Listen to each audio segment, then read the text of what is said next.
Hi everyone, hope you are doing well from wherever you're watching this channel, depending on your time zone.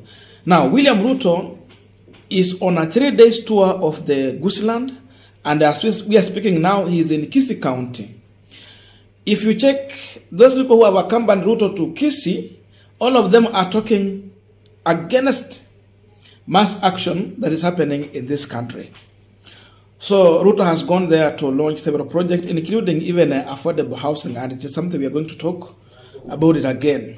But then first of all, I want to focus on the speech from Simba Arati, the governor of Kisii County.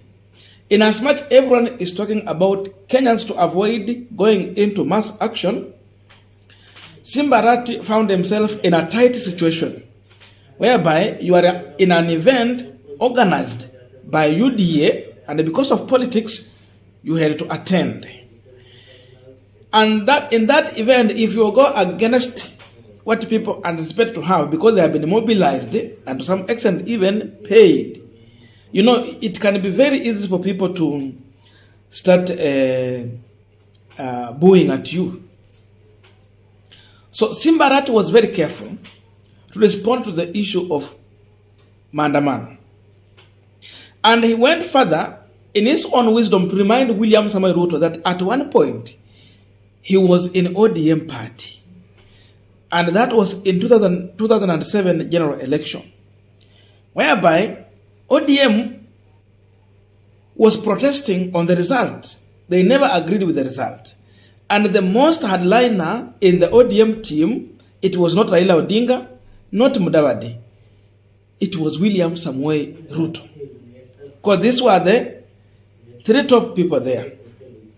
Remember, Ruto was promised to be a prime minister, Mudavadi a vice president, and Raila was going to be the president. The headliner was William Samoei Ruto, who stood very strong at the moments of Kenya, and he was defending the results. So he brought that issue there to remind him how he was playing his politics when he was in ODM party. And again, he reminded him, you came from ODM. That means to some extent, ODM has built you. Besides coming with the Kanu issue, Kanu was not enough to make you president. So you needed some knowledge from the ODM. But again, besides that one, he's telling William Ruto that let's assume in 2022 general election, we in Azimio had won. So you have lost. You will be doing exactly what Azimio is doing as of now. Okay? That is also another message. And you see, people received it in that way. Again, some people would think that when Simba Arati says that at least in Kisii they have harvested, so people will be busy doing other things, but in Nairobi they will be demonstrating. Simba Arati never said that he is against demonstration. He's saying that people should be demonstrating, but peaceful, without harming anyone or touching on any property. And any governor will tell you like that, including even the Kisumu governor. He was not happy when these people went to an extent of damaging some properties there. But these were paid goons, of course. So Simba Arati told William Samoei Ruto and Gachagua, people should be allowed to demonstrate, but peaceful. Of course, Raila is calling for peaceful demonstrations. First of all, listen to Simba Arati, then from there we are going to continue this conversation and discuss further William Ruto's event in Kisii. Lakini tunaomba kwamba yoyote, kwa sababu maandamano yafanywe kwa amani. Nchi zote nyingi zinafanya maandamano, lakini sio ya kuharibu mali ya wananchi. Kwa hivyo maandamano yoyote ambayo yatafanyika, nataka niseme lazima yafanyike kwa kadri na sheria za nchi. Mali, maisha ya mwananchi yasiharibiwe. Now we are continuing with the panel discussion, but just a quick request for those who are watching and you have not subscribed, please consider subscribing to our returning subscribers. I must say thank you so much. And again to all our viewers, please give this video a thumbs up. Thank you so much, and back to this discussion. Now, having listened to Simba Arati, it is very clear this is someone who subscribed to ODM politics. Though he understands that being a Kisii governor, again, he has his own way to play politics, because, you know, to some extent, our people can be misled. Because of that, everyone will be safeguarding their chances, and of course, you just safeguard your territory. That's what made Simba Arati to be in that event. So in one way, just in a soft manner, Simba Arati is telling Gachagua and William Ruto, there's no problem with demonstrating. People have to demonstrate and speak their mind.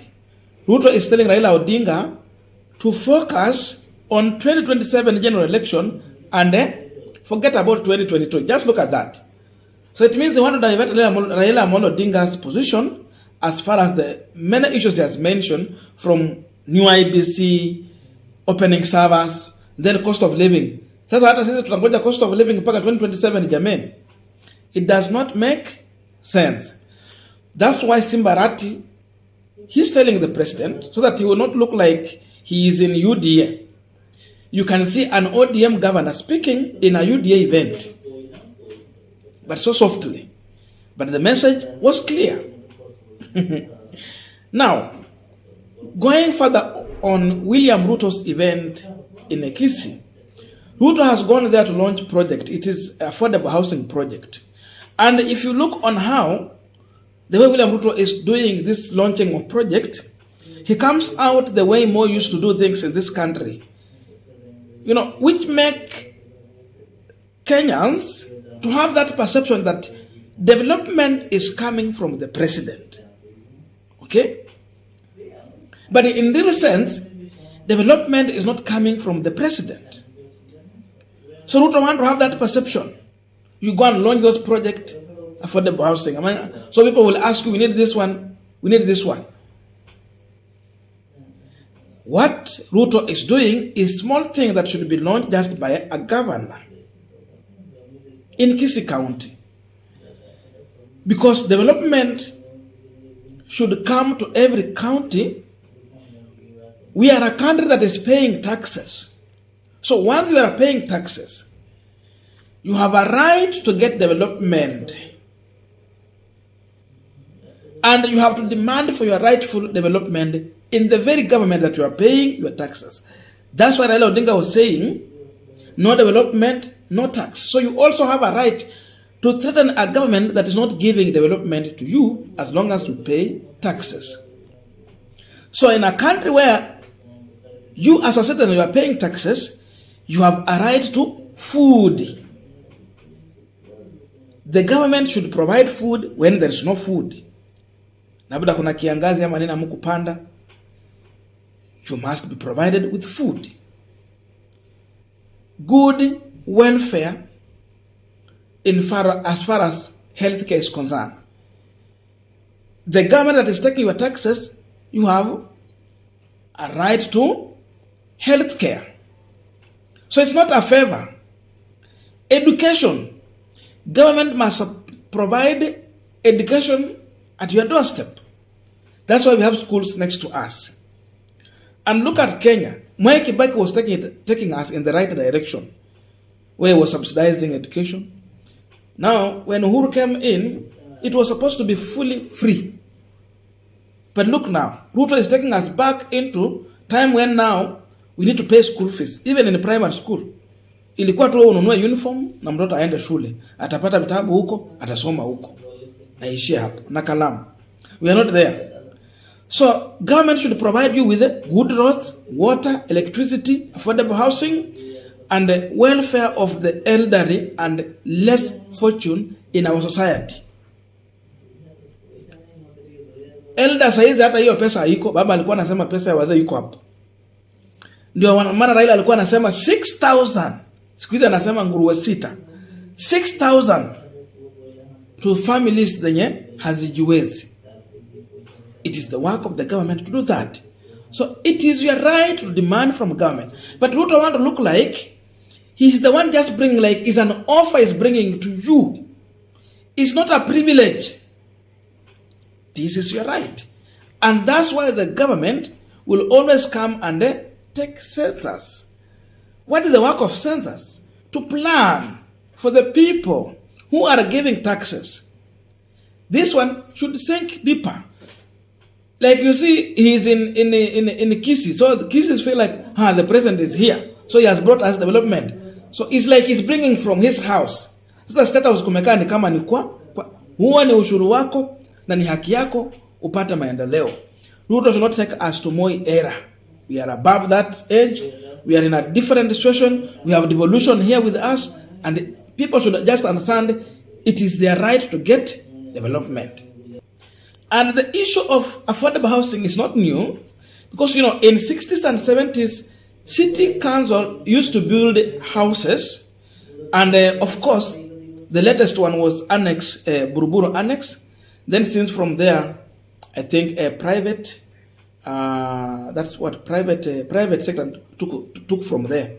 Now they are continuing. So the issue of affordable houses is not something new. So private developers are picked from there. But then the government has a reason why to come with such kind of project. Sasa Ruto ashughulike na mambo ya national government huku juu, hii mambo ya housing aachie magavana huku. Because the other time he was launching affordable housing huko Nairobi kwa Jalango huko. Is it going on? He's literally playing politics using your taxpayers' money. Anaenda ni kama ameleta msaada, sio msaada, ni haki yako. So the people of Kisii should not see William Ruto as a saint bringing help. It is their rightful portion. They have paid their taxes and they need to have it. So that's what I've been able to see in that event, the Simba Arati issue, and William Ruto behaving like Moi, going to Kisii as if he's taking favor. It is not a favor, it's your rightful portion.